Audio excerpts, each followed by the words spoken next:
ربك فاصبر فإذا نقر في الناقور فذلك يومئذ يوم عسير على الكافرين غير يسير ذرني ومن خلقت وحيدا وجعلت له مالا ممدودا وبنين شهودا ومهدت له تمهيدا ثم يطمع أن أزيد كلا إنه كان لآياتنا عنيدا سأرهقه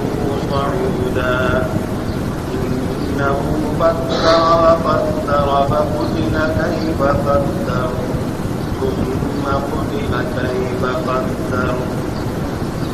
ثم نظر ثم عبس وبسر ثم أدبر واستكبر فقال إن هذا إلا سحر يؤثر إن هذا إلا قول البشر سأصليه سقر وما أدراك ما سقر لا تبقي ولا تذر لواحة للبشر عليها 19 وما جعلنا أصحاب النار إلا ملائكة وما جعلنا عدتهم إلا فتنة للذين كفروا ليستيقن الذين أوتوا الكتاب ويزداد الذين آمنوا إيمانا ولا يرى الذين أوتوا الكتاب والمؤمنون وليقول الذين في قلوبهم مرض والكافرون ماذا أراد الله بهذا مثلا كذلك يضل الله من يشاء ويهدي من يشاء وما يعلم جنود ربك إلا هو وما هي كلا والقمر والليل إذ أدبر والصبح إذا أسفر إنها لإحدى الكبر نذيرا للبشر لمن شاء منكم أن يتقدم أو يتأخر كل نفس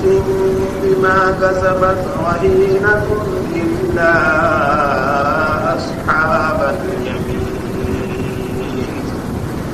في جنات يتساءلون عن المجرمين ما سلكهم في سقر قالوا لم نكن من المصلين ولم نكن نطعم المسكين وكنا نخوض مع الخائضين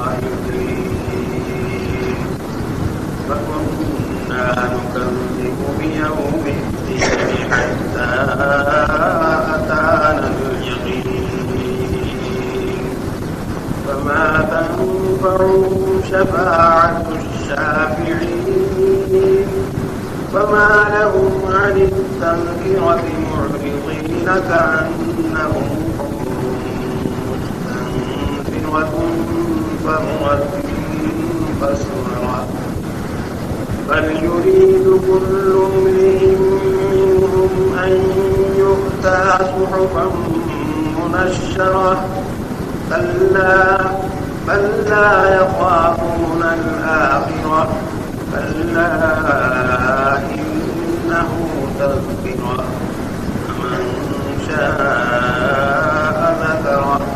وما يذكرون إلا أن يشاء الله هو أهل التقوى